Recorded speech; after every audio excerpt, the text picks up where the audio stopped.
Good morning. It is 10:17 a.m. on your Monday. You're listening to WDBX FM Carbondale, specifically Talk of the Town. We hope you're having a wonderful start to your day, and I'm joined by Jeff Grubbs, the Carbondale Police Chief. Thanks so much for joining me in studio this morning. Good morning.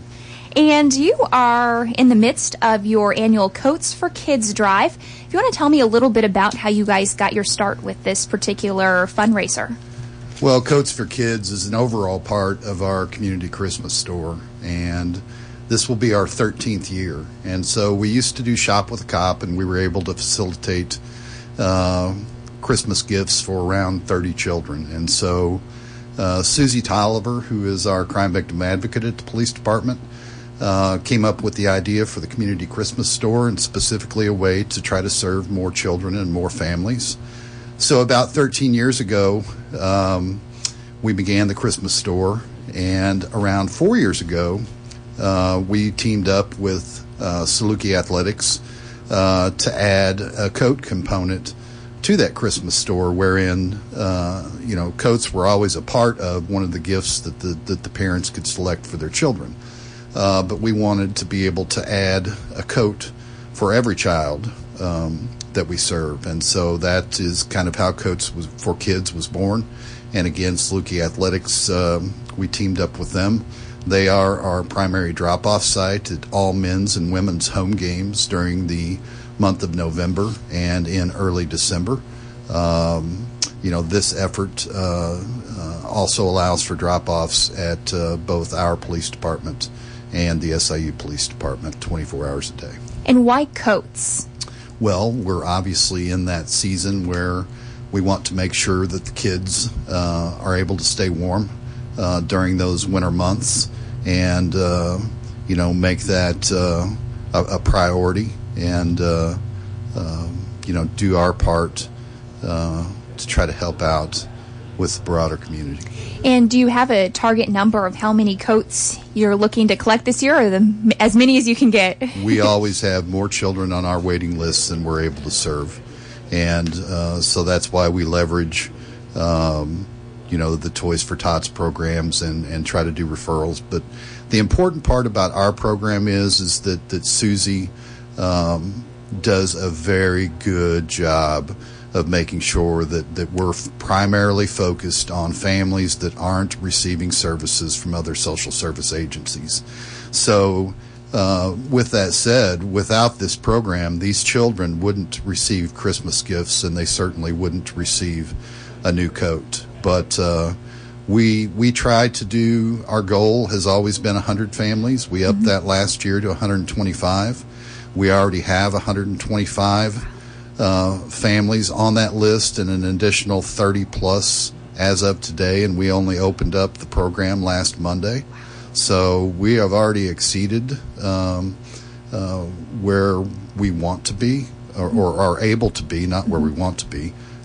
So we will be doubling down our efforts to try to get more donations to see that all of those children, at a minimum, receive a new coat. So families come to the police department and sign up for assistance. They can contact Susie Tolliver at stolliver@explorecarbondale.com. They can call the police department at 457-3200, extension 447 is Susie's extension. If you can't remember that, then just ask for Susie Tolliver. She is what I've always referred to, especially this time of year, but throughout the year, as one of those angels in our community that touches so many people in so many ways, and we're very lucky to have her.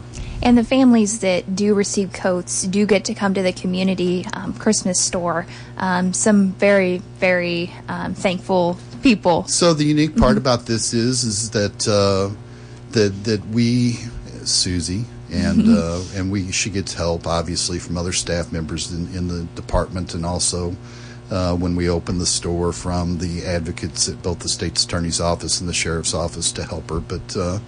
But everything is neatly sorted and ready to go, and so the parents get basically times where they can come in and do their shopping for their children just like they would at any other store, and they get to wrap the presents if they want to, or we will assist them and wrap them for them. And There's a lot of laughs, there's a lot of tears, a lot of emotions during that time of the season when folks are receiving assistance when they didn't necessarily think that they were going to be able to provide that Christmas time magic that every kid deserves. And you'll be collecting coats now through December. Certain cutoff date for coats? We never have a cutoff date. Okay. And, the coats that we aren't able to use based on sizing or whatnot will be available for our waiting lists. And, we are very thankful. Our primary sponsor is Walmart, and but also this year, the Carbondale Kiwanis and the Carbondale Lions Club have both stepped up and said that they wanted to be a part in this program and help us. So our three primary sponsors now: Walmart, Carbondale Kiwanis, Carbondale Lions Club. And this is really a community effort, and the community supports this and continues to put coats on kids. Hey, once we partnered with Saluki Athletics, this became a regional event. While it may primarily focus on Carbondale children, because each of the communities has their own piece of what they do, whether it's Shop with a Cop or whether it's a community Christmas store at the Carbondale Police Department. But we have people from all over the region bringing coats to the upper concourse before those basketball games, those men's and women's games, all throughout the month of November and December. The athletics program provides student athletes who aren't a part of those basketball teams to help receive the coats, so that counts towards some of their community service. We're lucky to have them, and we're very thankful that they allowed us to team up with them to provide a broader effort. And what's the best part of this experience for you? Because I know there's a lot of hard work and efforts that go into planning this and then actually implementing it and making it happen. But what makes it so rewarding to you, Chief? Hey, I kind of get out and I get to talk about it and try to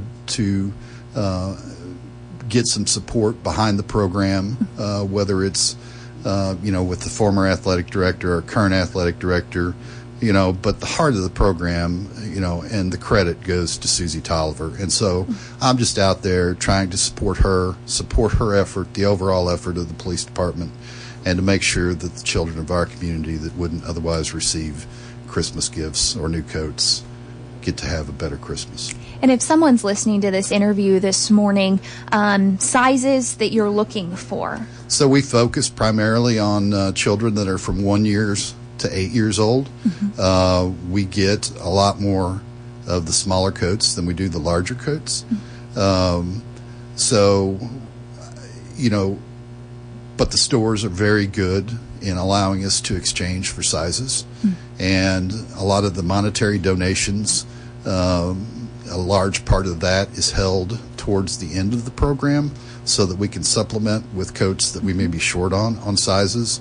We traditionally receive more requests for male children than we do for female, and we typically get more of the smaller sizing coats than we do the larger.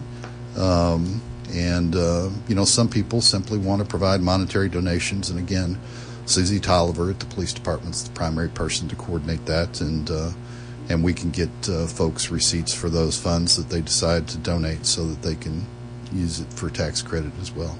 And in addition to coats, do you look for hats and mittens and scarves and those types of things?